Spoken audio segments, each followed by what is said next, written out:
it's a collection of 8 million, roughly 8 million feet of original film. Some of it including the crown jewels of visual anthropology or ethnographic filmmaking, and about 3,000 hours of video. The material, it does encompass some of what we call the seminal film projects, the anthropological film projects of the 20th century, which would be John Marshall, Timothy Ash, and Napoleon Chagnon's McDougall, Judith and David McDougall's the Turkana Conversations, the GA Film Project, that's Africa. We just recently acquired the American University Field Staff's Faces of Change series, which covered 5 different areas of the world. And with the Jorge Prellerun, of course, the John Marshall, the Bushman Collection. It's actually the successor unit to something called the National Anthropological Film Center. And the way I like to think of it is the Film Center was created in the golden age. In fact, it probably represented a moment in the golden age of ethnographic filmmaking. And it grew out of the work of a number of anthropologists, filmmakers, and other interested parties, funders like NSF, other interested parties who were interested in making film, making anthropological films, and using film for anthropological teaching. And the cast of characters, if you will, around that moment included kind of the who's who of American ethnographic filmmaking. Before I actually started working at the Film Center, I had the extraordinary fortune of sitting with, as in my memory, with Timothy Ash and John Marshall on a balcony, sipping wine, overlooking the Watergate, and they were talking about the Film Center, about the possibilities, because it was just at the birth of the Film Center. And the engagement of working with the Film Center to create projects. So the idea with the Film Center was to go into, of course, other cultures and to create other films and other records like this. And then also to do what filmmakers can't do, which is to archive. So that was always the second component to the Film Center, was the archival component, because it was recognized as being so important to maintain all of the materials, not just the edited films, but the entire film record.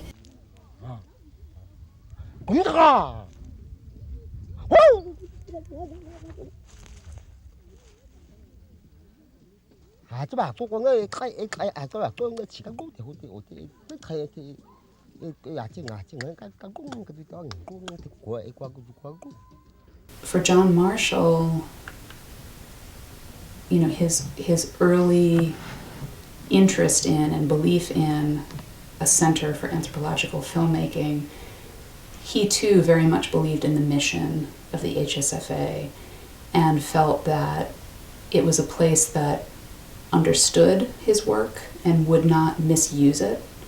Obviously, the HSFA is charged with providing access to materials, and they can't say exactly how things are going to be used, but as responsible caretakers, they put a lot of effort into promoting the collections in the way that they're meant to be seen and meant to be used, providing context. One of the important components of our collecting is to collect as much supplementary materials as possible. That includes, of course, audio tapes, photographs, but letters, diaries, field notes, publications, publicity materials, because the context is really, really important in understanding these materials. And it doesn't matter whether the film was made by a professional or it was made by an amateur, but the context is just critical.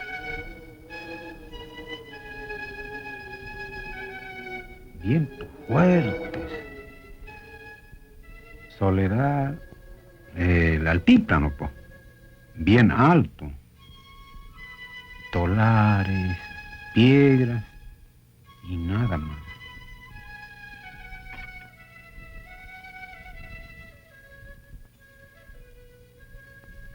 With the web exhibits, we really wanted to try to give a sense of the scope of both collections and how all of these different types of archival records informed one another. It would be easy to just focus on the film, but how much more wonderful to say we have these films and we have these letters between the filmmaker and the subject that continued for years and years and years after the film was completed.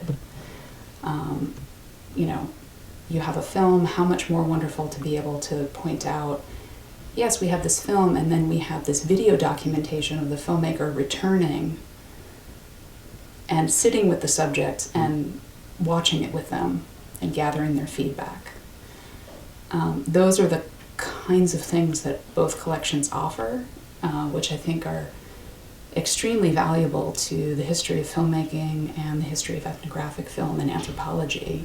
The HSFA, what it offers is a unique kind of way of understanding different people's life worlds. There's this random inclusiveness of the visual that is unparalleled. So what I mean by that is that,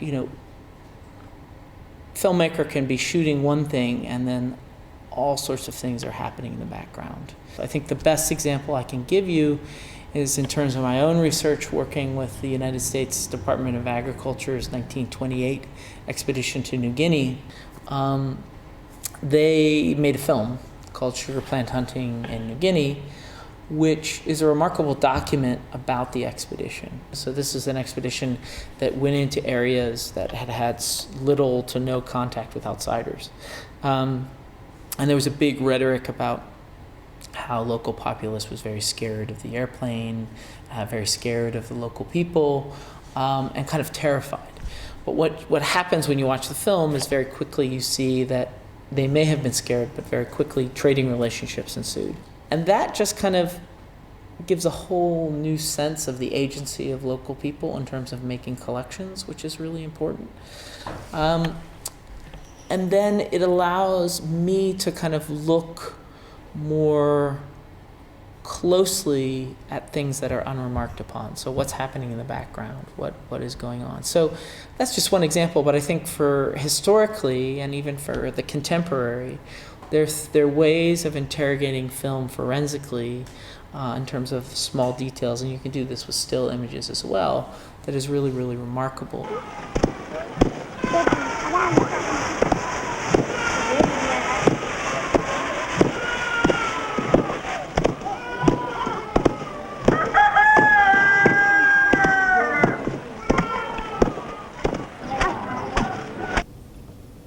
Very early on, and since I've been at the archives, it struck me that one of the most interesting things you could do with this film material, because it is about a different time at least, is to take it back and make it accessible to people in the field and get a sense of what the record means to them today.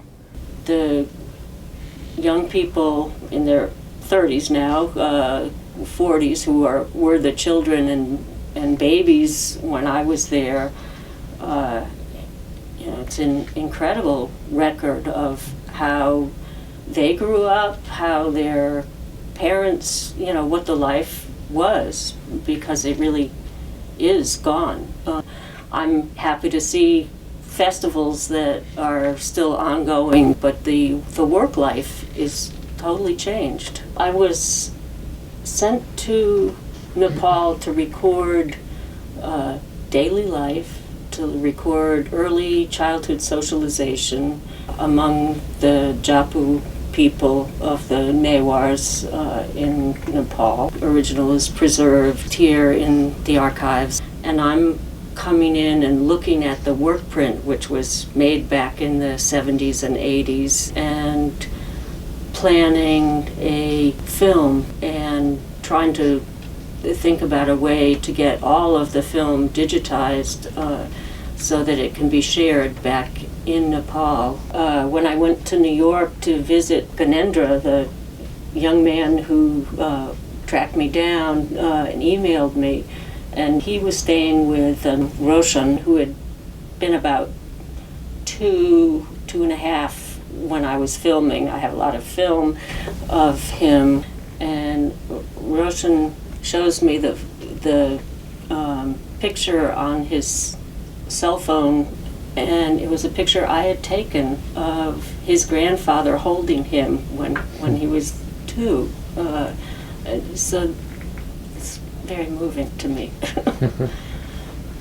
So I think the time capsule aspect of film footage is a really interesting one that, you know, we now see this as a kind of connection to source communities that will become, in my view, much more important as we move fully into the digital age.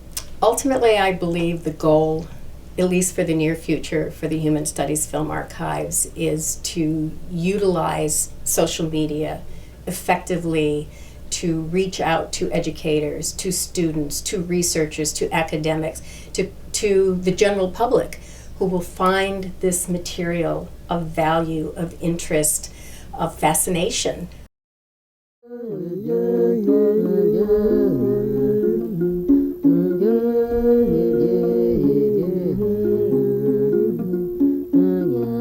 Yeah.